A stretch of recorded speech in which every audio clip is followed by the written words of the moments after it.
삶을 열어가는 아름다운 신앙 간증 오직 주만이의 김명인입니다. 우리는 살면서 누구나 성공과 행복을 바라고 또 기도합니다. 그리고 조금의 행운을 바라기도 하죠. 그렇다면 우리가 이 바라는 행운의 파랑새는 과연 어디에 있을까요?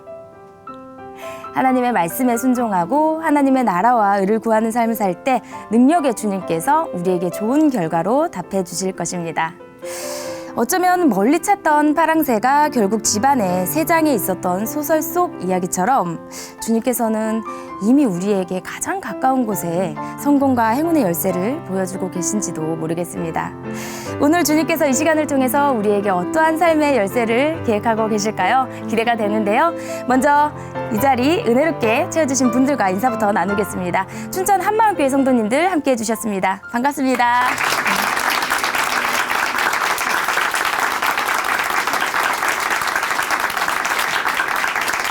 네, 오늘 첫 번째 출연자 만나보겠습니다. 내가 하나님의 음성을 들었어. 그러니까 이렇게 하면 돼. 이렇게 말하는 분들 주변에 있으시죠? 이런 대화를 통해서요. 물론 말씀으로 더 깊게 교제하고 더 돈독해지는 계기가 될 수도 있습니다. 하지만 그렇지 않을 때는요. 맹목적으로 이런 말을 하는 사람을 우상으로 섬기면서 주님을 만나는 데 있어서 큰 장애가 되기도 하는데요. 지금 만나실 자매님도요. 이런 어려운 상황을 겪으셨다고 합니다. 함께 모셔보겠습니다. 춘천 한마음교회 구유신 자매님 박수로 모십니다.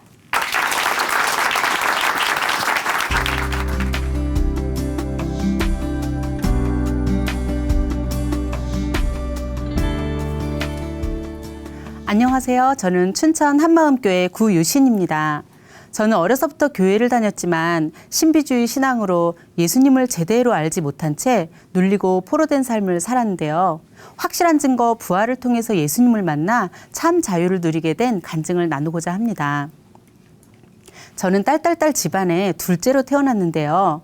언니를 많이 예뻐하는 엄마의 사랑을 받고 싶어서 엄마가 좋아하는 행동을 하려다 보니 제 성장 과정에서 엄마의 영향을 많이 받게 되었어요. 가난한 집에서 태어난 저희 엄마는 부잣집 사장님에게 시집을 가게 되었는데요. 건축업으로 돈을 많이 버시던 아빠는 결혼 후 사업의 실패로 가세가 기울기 시작했어요. 엄마는 동네 아주머니와 제사도 지내고 남묘 호랭개교를 따라다니며 어떻게든 이 상황을 벗어나려고 노력하셨는데 상황은 나아지지 않고 점점 어려워지기만 한 거예요. 아이들은 어리고 살기는 힘들고 그러던 중 옆집 아주머니께서 엄마에게 나랑 같이 교회 가자. 이 한마디에 엄마는 동아줄을 잡는 심정으로 그래 하며 따라가게 되었는데요. 그때부터 엄마는 예배면 예배, 봉사면 봉사, 헌금, 철야, 금식 등 정말 열심히 교회 생활을 하셨어요. 그리고 이렇게 열심내던 엄마 옆엔 항상 제가 있었어요. 저도 엄마를 열심히 따라다녔죠.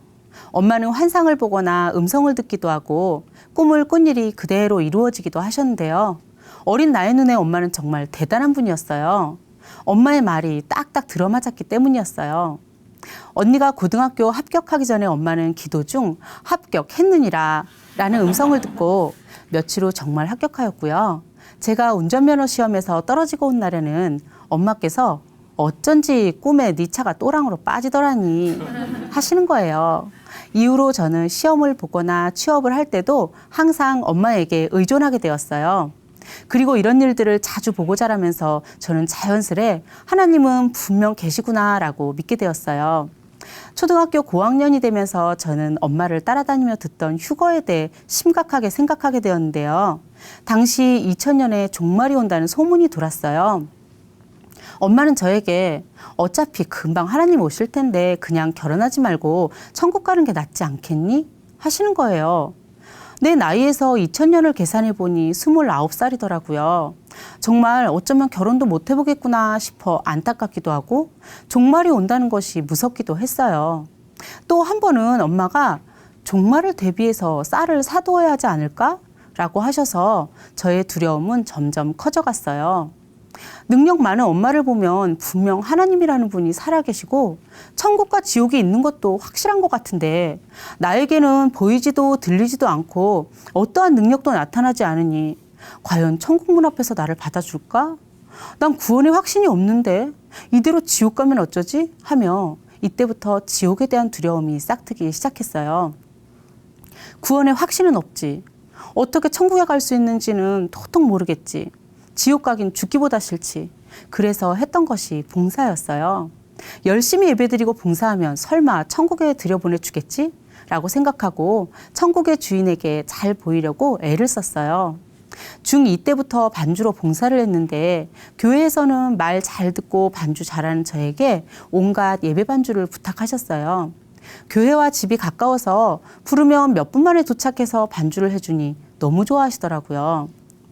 처음엔 내가 반주를 한다는 사실이 마냥 좋아서 열심히 했었는데 학생 신분에 시도 때도 없이 불려다니며 반주를 하다 보니 점점 기분도 상하고 힘들어지더라고요. 천국 가려면 어쩔 수 없지 뭐 하며 힘들어도 꾹 참고 했어요. 사실 뭔가 확실하지 않은데 살아야겠다 싶어서 하는 교회 생활이 얼마나 힘든지 그게 바로 지옥이더라고요. 주일이면 예배를 드리고 성가대 연습을 하고 유년부 예배를 드리고 집에 와서 너무 피곤하여 밥을 먹자마자 잠을 자서 6시간 정도 일주일간에 밀린 잠을 잤었는데요. 잠잘 때마다 가위 눌림이 심했어요. 어떤 날은 자다가 거의 잠이 깬 것처럼 눈을 반쯤 떴는데 몸을 일으킬 수가 없고 귀에서는 깔깔거리며 기분 나쁘게 저를 비웃는 소리가 들렸어요. 이런 일이 종종 있다 보니 잠자는 것이 무서워져 자연스레 불면증이 생기게 되었습니다. 또 어둠이 무서워서 잠잘 때 항상 불이나 TV를 켜놓고 잠들어야 안심이 되었어요. 그땐 밤 12시가 되면 TV가 끝나기 때문에 항상 비디오 테이프를 준비해놨다가 틀어놓고 잠을 잤었는데요.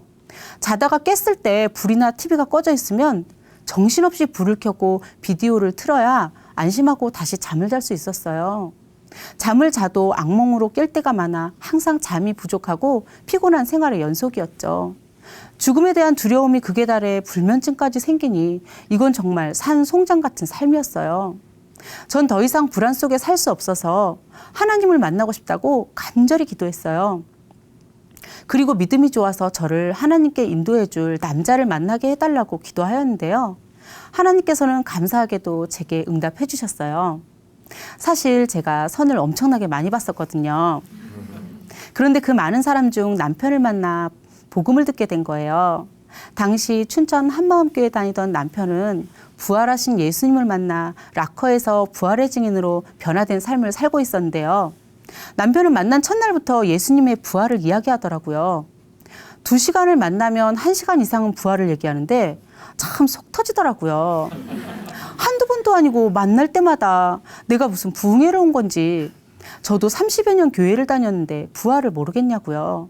그런데 부활 하는 남편이 싫지는 않더라고요. 제가 남자의 외모를 볼 때 1순위가 키였는데 남편의 키가 180이었거든요. 저는 거기에 꽂혔어요. 남편도 제가 좋은지 결혼을 서둘러 만난 지 3개월 만에 결혼하게 되었어요. 결혼 후 저는 자연스레 남편을 따라 춘천 한마음교회에 가게 되었어요. 그리고 그해 겨울, 저에게는 역사적인 겨울 수련회를 맞이하게 되었어요. 수련회 첫날 정말 집중하여 목사님의 말씀을 듣고 찬양도 열심히 하고 기도도 열심히 했는데 여전히 답답하더라고요. 그래도 포기하지 않고 매달렸어요. 그러던 중 수련회 둘째 날 한 언니와 말씀 교제를 하며 저의 문제를 얘기했어요.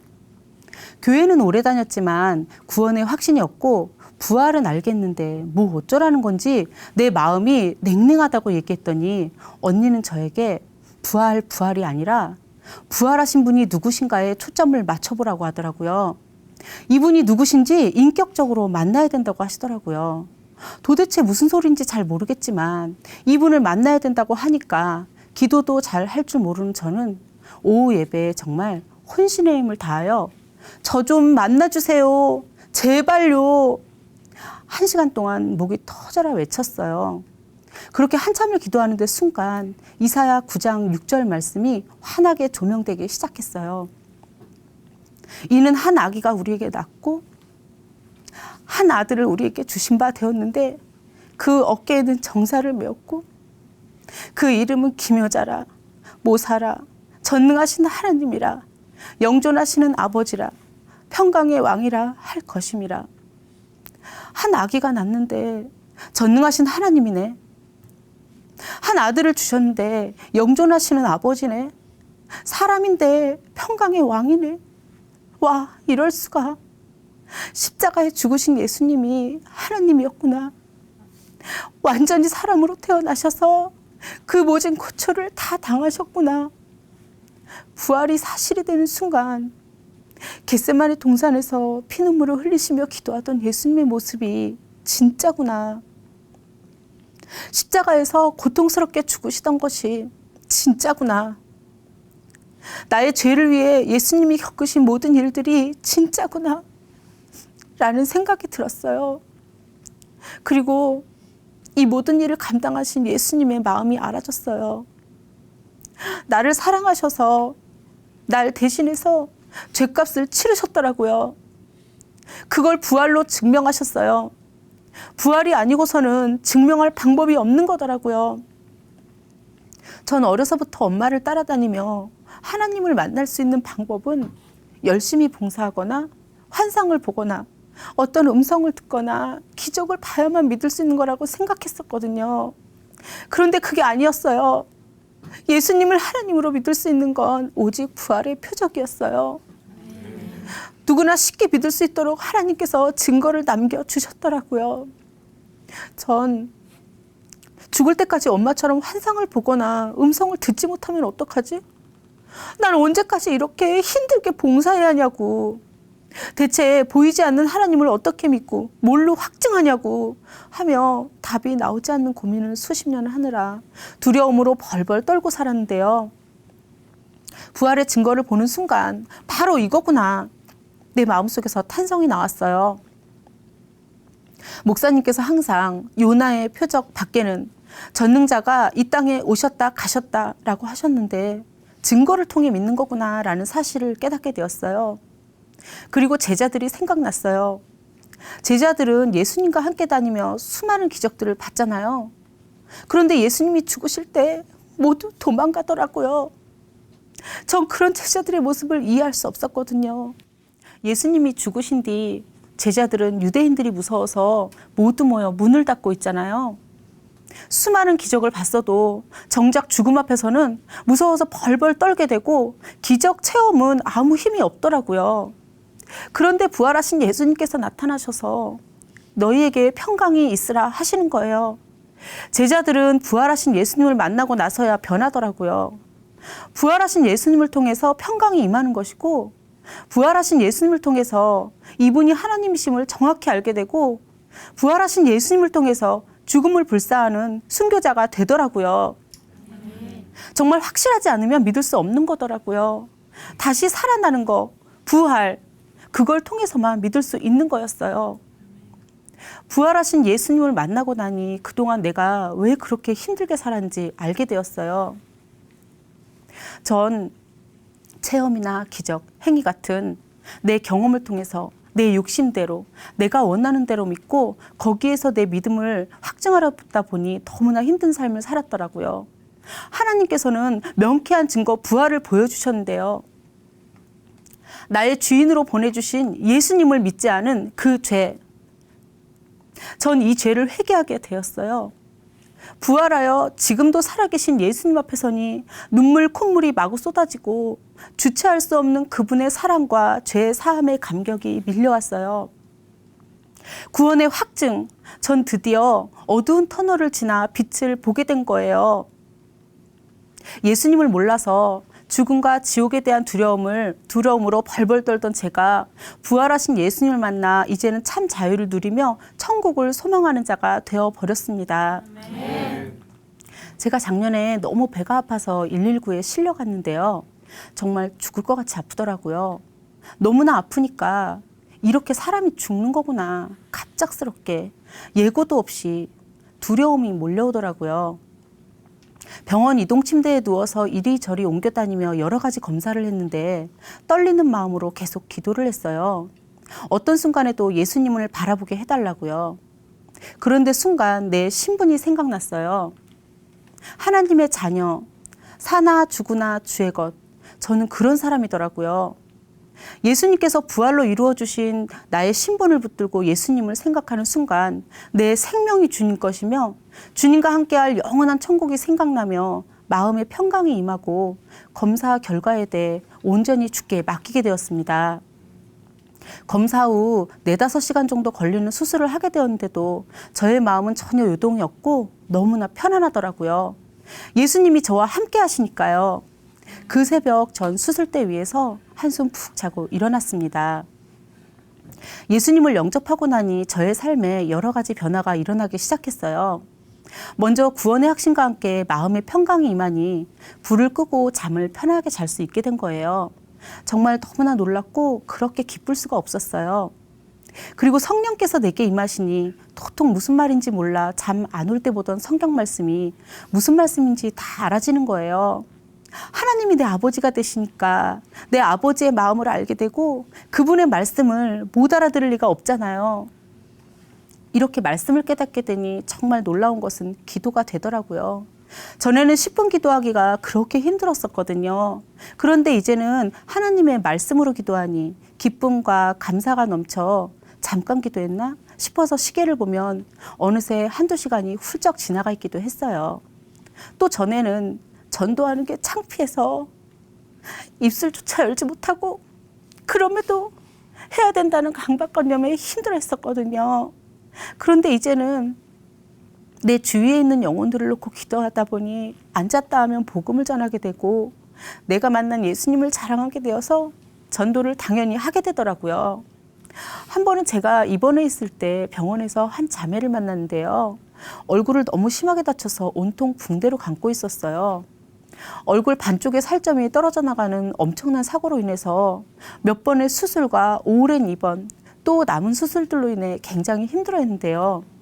먹을 수도 없고 말하는 것도 힘들고 이 얼굴로 이제 어떻게 사나 자매는 울면서 죽고 싶다고 괴로워했어요. 저는 남편과 함께 복음을 전해 주었는데요.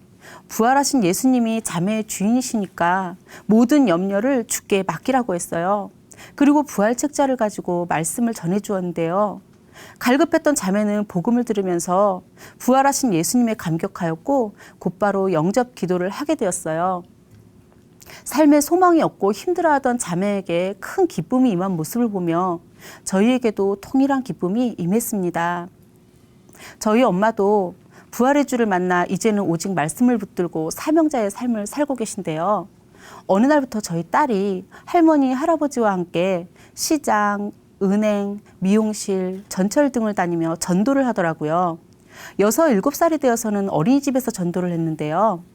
기도 수첩을 만들어 예수님 믿지 않는 친구들의 이름을 써놓고 매일 기도하고 교회에서 나온 부활 책자를 가방 속에 넣고 다니며 틈날 때마다 전도를 하더라고요. 한 번은 반 전체 아이들에게 복음을 전할 수 있는 기회도 있었는데요. 자주 복음을 듣던 아이들과는 작은 예배까지 드리게 되었습니다. 하루는 한 어머니께서 저에게 어린 딸내미가 어떻게 그렇게 전도를 잘해요 하시더라고요. 초등학교에 가서도 담임 선생님과 친구들에게 복음을 전하고 담임 선생님께 우리 아빠가 방송에서 간증을 했어요. 꼭 보세요. 하며 전도지를 드렸더니 꼭 보겠다고 하셨다는 거예요. 저는 이 복음을 몰라서 엄마를 통해 신비한 체험이나 봉사를 하면 하나님을 만날 수 있다고 생각하고 젊은 날을 두려움에 벌벌 떨며 눌리고 포로된 삶을 살았는데요. 제가 부활하신 예수님을 정확히 알고 나니까 제 딸에게도 부활의 주님을 확실하게 전하게 되고 이 복음으로 하나님께서 기뻐하시는 전도자의 삶을 산다는 것이 너무나 기쁘고 감격이 됩니다. 이제는 제 인생에서 부활하신 예수님을 전하는 것이 인생의 최대의 목표가 되었어요. 주 예수께 받은 사명, 은혜의 복음 증거하는 일을 날마다 감당하겠습니다. 감사합니다.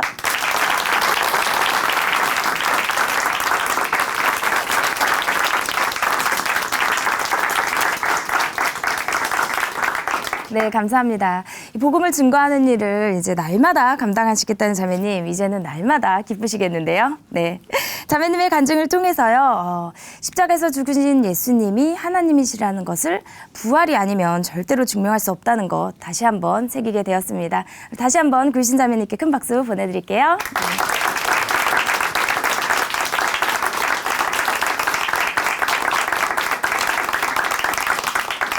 놀라운 믿음의 고백으로 하나님의 은혜를 나누는 오직 주만이 두 번째 출연자 만나보겠습니다. 이번에 만나볼 자매님은요, 중학교 교사이신데요. 자녀의 아픔으로 또 어린 시절의 아픈 기억으로 어렵고 힘든 삶을 살아오셨다고 합니다. 어떤 이야기 들려주실지 춘천 한마음교회 박연숙 자매님 박수로 모십니다.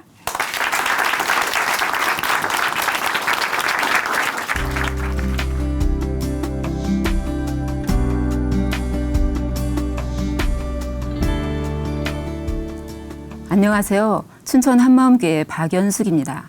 키가 작다는 이유로 왕따를 심하게 당한 아들의 문제로 고민하고 염려하다가 부활하신 예수님을 만나 해결받은 간증을 나누려고 합니다. 첫 발령지에서 같은 교사인 지금의 착한 남편을 만나 결혼을 하게 되었어요. 결혼하고 두 자녀의 엄마가 되었고 직장 생활하면서 아이까지 돌보는 일은 정말 힘든 일이었지만 내 자녀는 내가 키워야 된다는 생각을 가지고 있었어요. 그래서 같은 아파트에 살고 있는 분에게 맡기면서 키우게 되었어요.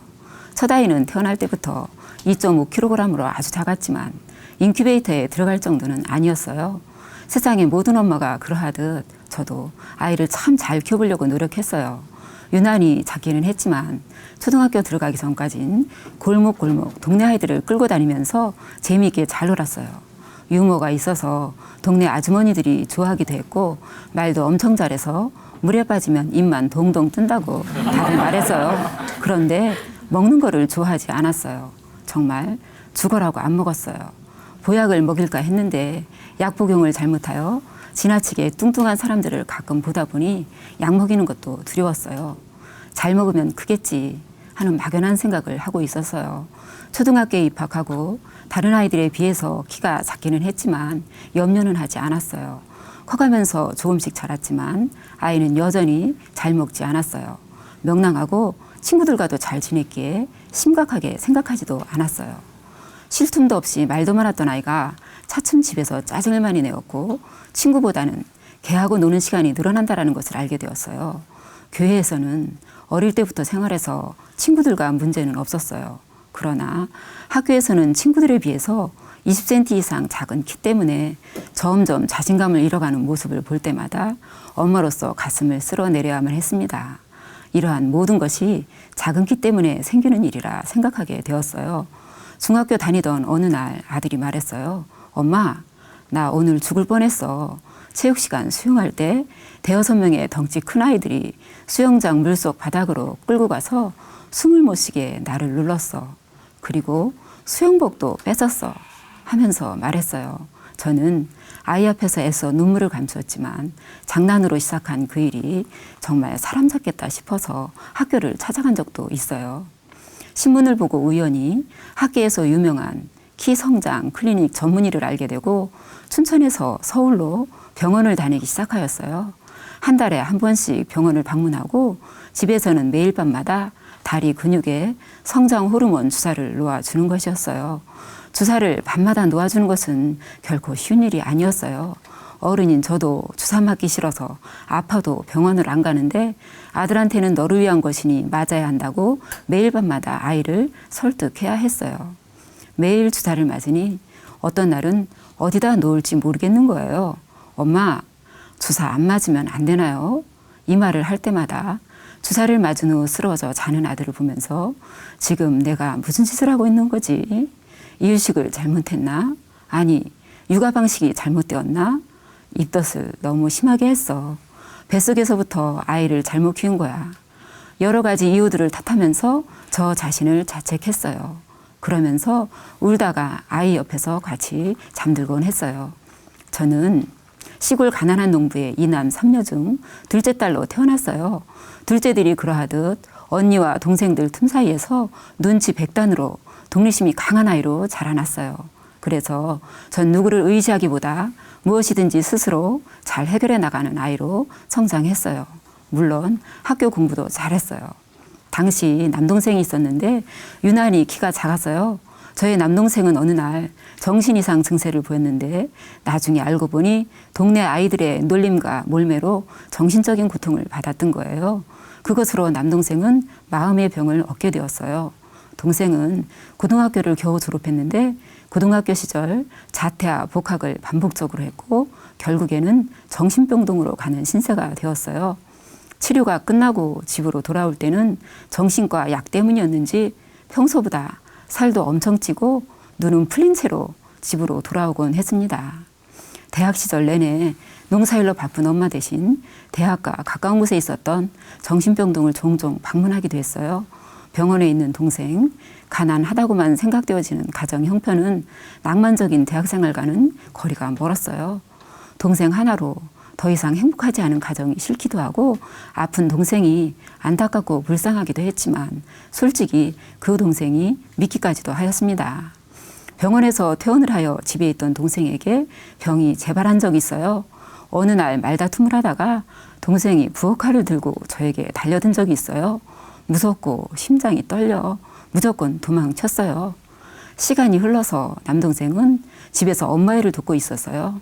어느 날 엄마랑 같이 일하던 동생이 먼저 집으로 돌아갔고 엄마가 나중에 집에 돌아와 보니 남동생의 심장이 멎어 있는 것을 발견하시게 된 거예요. 심장마비였어요. 남동생이 죽은 것을 알고 어린 시절 같이 괴롭히고 동고동락했던 동네 친구들이 대성통곡을 했다고 했어요. 엄마는 저에게 걱정이 될까 봐 연락도 안 했다고 하셨습니다. 저는 같이 있을 때 잘해주지 못한 동생에게 너무 인간적인 미안한 마음이 들어서 많이 울었어요. 저는 대학 졸업과 동시에 중학교 교사로 발령받았어요. 그때는 하늘을 날듯이 기뻤습니다. 드디어 모든 얽매임에서 벗어나는 것 같았어요. 행복한 일만 내 앞에 펼쳐질 거라 생각했어요. 어린 시절 엎어지면 코다할 정도로 가까운 곳에 교회가 있었고 열심히 교회에 다녔어요. 그러나 성장하면서 하나님은 분명히 계시는데 확증하지 못하는 생활, 종교라는 울타리 안에서 얽매인 생활, 하나님을 떠날 수는 없는 생활, 다른 사람에게 피해를 주지 않고 착한 사람이 되기 위한 생활, 직장 생활에서도 선한 영향력을 끼치기 위한 삶으로 무척 공고하고 지쳐 있었어요. 언제부턴가 기쁨보다는 의무감, 책임감으로 해야 할 일이 산더미처럼 너무 많았어요. 저의 생활은 끊임없이 다람쥐 쳇바퀴 돌듯 반복되었어요. 저 스스로 해결할 수 없는 일들을 경험하면서 시간을 보낼 수밖에 달리 방법도 없었어요. 춘천에 있는 여자중학교에 근무할 때 너무나 기쁘고 확신에 찬 선생님이 한 분 계셨는데요. 그 선생님을 따라 작은 교회 모임을 가게 되었어요. 저는 그 예배를 드리면서 목마른 사슴이 시냇물을 찾듯이 말씀에 빨려 들어갔습니다. 나는 왜 이 땅에 살고 있는가? 도대체 나는 누구인가? 진정 나는 어디로부터 왔는가? 과연 나는 어디로 가는 것인가? 왜 나의 자녀는 이러한가? 나는 성실하고 착하게 사는 편인데 왜 내가 원하는 대로 안 되는 것인가? 등에 대한 근본적인 문제들을 고민하고 있었어요. 그 선생님을 따라 한마음교회를 처음 가게 되었어요. 목사님께서는 투박하시면서도 뜨거운 기도를 하시는데 저도 모르게 하염없이 눈물이 흐르고 있었어요. 너가 목이 마르냐? 나를 마셔라. 하나님이 저에게 말씀하시는 것 같았어요. 목사님께서는 기독교의 심장은 부활이다. 부활이 없다면 기독교는 존재할 수 없다고 하시면서 날마다 부활 설교를 하셨어요. 부활에 대한 말씀을 계속 증거하시니 고민이 되었어요. 말씀을 찾을 수밖에 없었어요. 부활이 실제인지 각 사람이 확인해 보라고 하시는 거예요. 곰곰이 생각해 보니 예수님은 4대 성인 중 한 분이신 것을 고등학교 시절 수업 시간에도 배웠고 영어 사전에도 BC와 AD의 구분이 정확히 기록되어 있는 것을 확인할 수 있었어요. 역사책에도 예수님이 죽으시고 부활되셨다고 기록이 되어 있고요. 부활이 실제로 이 땅에 일어난 역사적인 사건이라고 생각하니 갑자기 그동안 내가 너무 쉽게 믿고 있었나? 이 땅에 태어난 사람은 반드시 죽고 생로병사를 겪는 것이 자연의 법칙인데 죽은 사람이 어떻게 살아나? 고민이 되기 시작했어요. 그리고 말씀을 읽는 중 예수님의 수제자 베드로를 보게 되었어요. 베드로는 죽음 앞에서 3번이나 예수님을 부인하고 심지어 저주까지 하고 떠났는데 다시 제자가 된 거예요. 떠났던 제자가 다시 제자로 돌아온다? 이것은 인간적으로 생각하면 있을 수도 없는 일이죠. 이 베드로가 다시 돌아와 제자가 된 것을 보고 베드로가 그냥 돌아온 것이 아니구나. 부활을 본 것이구나. 다른 제자들처럼 베드로도 죽은 자 가운데서 다시 살아나신 후에야 믿었구나. 확신할 수 있었어요. 부활하신 것이 실제가 되니 성경의 모든 말씀이 하나님의 음성으로 들렸어요. 나는 부활이요 생명이다. 나는 세상의 빛이다. 나는 하나님이다. 제자들과 사람들에게 하셨던 모든 말씀이 그냥 십자가에서 죽었다면 죽은 자의 말이지만 다시 살아나심으로 예수님께서 하신 모든 말씀이 사실로 입증되었다라는 것을 알게 되었어요. 아, 죽은 자의 하나님이 아니라 산 자의 하나님이 되신 거구나. 역사의 중심 한가운데서 부활을 시청각 자료로 보여주신 것이구나. 어느 날 동굴 속에서 몰래 일어난 숨겨진 사건이 아니구나. 골고다 언덕에서 로마 병정들이 지키고 있는 데서 수많은 사람들이 지켜보는 가운데 예언대로 십자가에서 피 흘려 죽으시고 예언대로 부활하신 것이 사실이구나. 다시 사심, 부활하신 예수님이 선명히 보였어요. 이분, 살아나신 이분을 믿는 거구나. 모호했던 믿음의 대상이 분명해졌어요. 예수님은 하나님이셨어요. 그동안 하나님을 믿는다고 했지만 내가 믿고 싶은 하나님, 내가 믿기에 편한 하나님, 가상의 하나님을 만들어 믿고 있었던 거예요. 죄에 대한 깊은 고민 없이 도덕적인 선을 추구하며 살던 저는 일상생활에서 죄를 짓는 것에 대해 늘 회개를 했어요. 인간은 나약하고 연약한 존재이니 한계 상황에 부딪히면 죄를 지을 수밖에 없다고 생각했어요. 인간적 위로를 얻는 양심에 호소하는 형식상 회개였어요. 목사님께서는 이런 모든 죄를 예수님께서 십자가에서 다 짊어지시고 죽으셨다고 하셨어요. 우리 죄를 위해 십자가에서 피 흘려 죽으시고 부활하셔서 나의 주인이 되신 예수님을 믿지 않는 것이 근원적인 죄라고 하시는 거예요. 그러면서 아버지의 마음을 아프시게 한 것을 회개하라고 하셨어요. 저는 이런 회개를 한 번도 한 적이 없다라는 것을 알게 되었어요. 저도 키가 작은 자녀 때문에 늘 마음이 아팠는데요. 하나님께서는 아들인 예수님을 이 땅 가운데 보내주시고 저를 위하여 죽게 하신 거예요. 예수님을 죽게 하신 아버지의 마음을 알게 되니 회개하지 않을 수 없었어요. 하나님 아버지, 정말 잘못했어요. 제가 예수님을 믿지 않았습니다. 제 마음에 주님은 없고 아들만 있었습니다. 입으로만 주여 주여 하는 자, 제가 주인 되어 살았습니다. 십자가에 못 박히신 예수님을 보니 주인된 내 제가 예수님을 죽였습니다. 제가 주인 되어서 제 마음대로 자식을 키우려고 했습니다. 자식의 부족한 점을 늘 마음 아파했고 염려했습니다. 전능자가 이 땅에 오셔서 저를 위해 죽으시고 부활하신 것을 하찮게 여기고 무시하는 자였습니다. 주님을 사랑한다고 하면서 세상을 붙잡고 자식을 붙잡고 있었습니다. 용서해 주세요. 용서해 주세요. 용서해 주세요. 중심으로 회개하고 예수님을 마음의 주인으로 받아들이고 굴복하게 되었습니다. 아멘. 간절한 기도 중에 염려한다고 내가 그 길을 한 자나 더하겠느냐? 아들이 너의 것이냐? 라는 말씀에 자식이 제 소유물이 아니라는 것을 알게 되었어요. 그 후에 아들과 함께 병원을 가는데 오히려 감사가 나오는 거예요. 지금 두 눈으로 볼 수 있고 두 다리로 걸을 수 있고 입으로 말할 수 있고 귀로 들을 수 있는 이 모든 것이 너무나 감사했어요. 자식이 우리 가정의 축복의 통로라는 것을 알게 되었어요. 저는 직장 생활도 열심히 했는데요. 학교에 나오지 않는 반아이를 찾아 1시간이 넘는 산골길을 그 동네 사는 아이들과 함께 걸어 가정 방문을 가기도 했어요. 중학교를 졸업하고 산업체에 들어간 학생이 춘천시로 발령받아 근무할 때 찾아와서는 선생님 그때 고마웠어요. 등짝을 때리면서 왜 학교에 안 나오냐고 해주어서 고마웠어요 하더라고요. 어느 여자 중학교에 근무할 때는 지혜의 왕 솔로몬의 재판을 연극대본으로 만들었어요. 학생들을 훈련시켜 춘천시 대회에 출전하여 상도 받고 학교 축제로 대학 강당에서 공연하여 큰 호응을 받기도 했어요. 지역신문에 실리기도 하였고 국회의사당까지 가서 공연하는 기회를 갖기도 하였어요. 동아리를 만들어 영어 성경을 가르치면서 성경과 하나님을 만날 수 있는 통로를 열어주기도 했어요. 어느 만우절에 아이들이 절 보고는 찬송가, 찬송가, 노래해, 노래해 하면서 수업을 안 하려고 하는 겁니다. 저는 할 수 없이 못 이기는 척 찬양을 불러주었어요.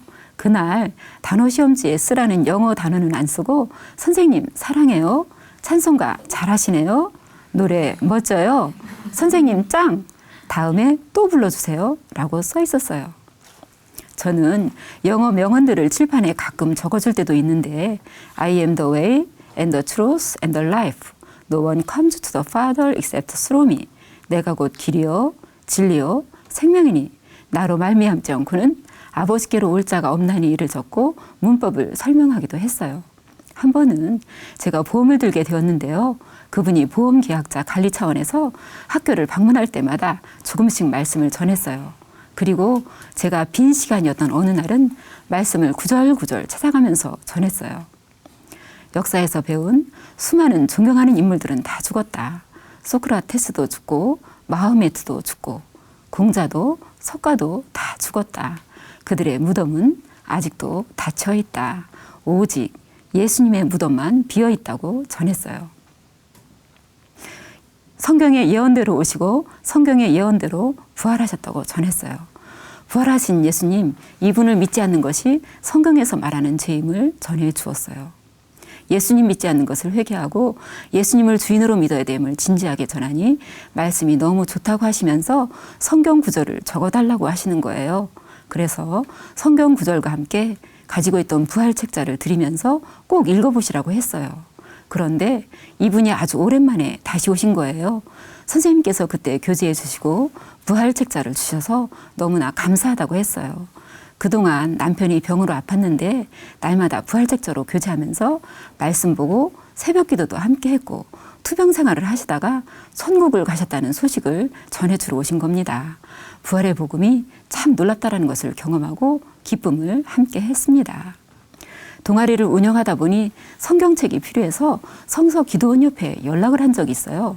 동아리 아이들에게 성경을 나누어 주면서 협회에 감사의 문자 메시지를 보내라고 했어요. 그랬더니 협회 회원 한 분이 모임에서 강의를 해달라는 요청을 하셨어요. 작은 교회에 중보기도를 부탁하고 그곳에 가서 예수님을 믿을 수밖에 없는 확실한 증거, 부활하신 예수님을 전했어요. 모두에게 기쁨이 임하는 시간이 되었어요. 지금은 아들이 공익근무를 마치고 복학하여 학교에 잘 다니고 있어요. 예전보다 키도 많이 크고 교회 공동체와 함께 예배도 드리고 있습니다. 그래서 더욱 감사한 마음을 가지고 있습니다. 사회생활하는 데 지장 없을 정도로 성장도 했고요. 저는 남동생과 아들의 아픔을 통해서 하나님의 마음을 알게 되었고 학교에서는 힘들게 생활하는 아이들을 사랑으로 품고 위로하는 교사가 되었어요. 혼자 있는 아이들, 한부모 가정 아이들이 외롭지 않도록 마음을 살피게 된 거예요. 부족하지만 아이들은 가끔 저에게 엄마 같다고 말해줍니다. 내 문제, 내 아픔만 생각하는 사람이었는데 아이들의 영혼을 사랑하고 위로하는 사람으로 바꿔주신 은혜가 너무나도 감사합니다. 저는 앞으로도 주님의 마음을 품고 아이들을 더욱더 사랑하는 교사가 되겠습니다. 감사합니다.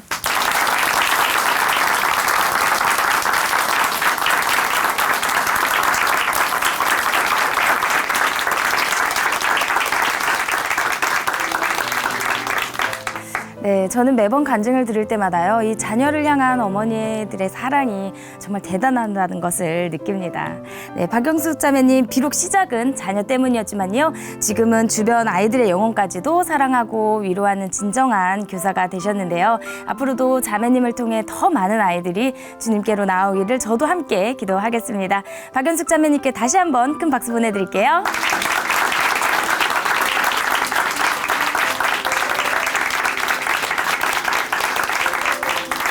하나님으로 인해 변한 삶의 고백이 있는 간증 프로그램 오직 주만이, 오늘은 여기까지입니다. 지금까지 함께해 주신 춘천 한마음교회 성도님들 그리고 시청자 여러분 감사드립니다. 오늘도 이 시간 찬양으로 마무리하겠습니다. 그룹 라스트의 강원구 형제님께서 불러주십니다. 찬양은 베스트 프렌드입니다. 오늘도 성령님 인도하신 가운데 승리하는 하루 보내세요. 감사합니다.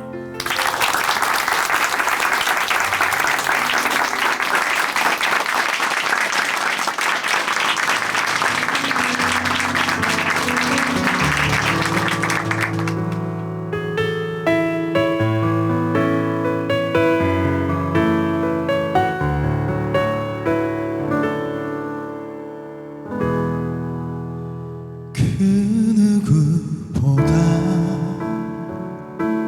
지금 나의 맘을 가장 잘 아시는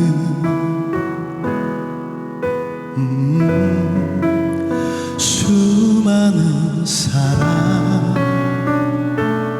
날 만족해 하는 세상 그 어떤 행복들과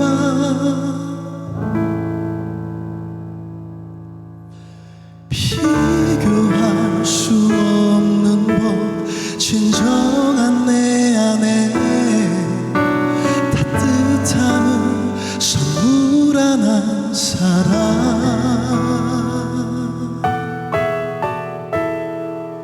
You are my most precious friend 주님만이 나를 미소 짓게 만드네 You're my best friend 언제까지 항상 같은 자리에서 나 반겨주시는 소중한 법 그대 my best friend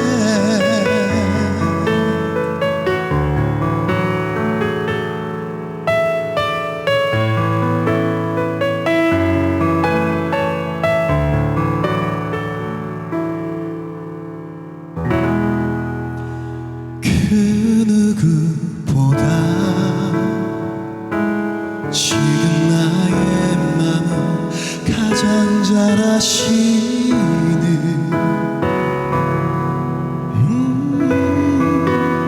수많은 사람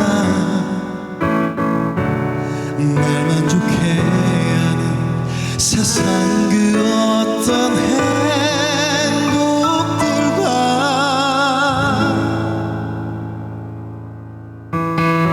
비교할 수 없는 법 진정한 내 안에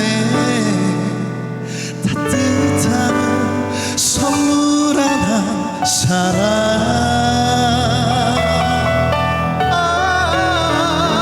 You are my most precious friend 주님만이 나를 미소 짓게 만드네 You're my best friend 언제까지 항상 같은 자리에서 날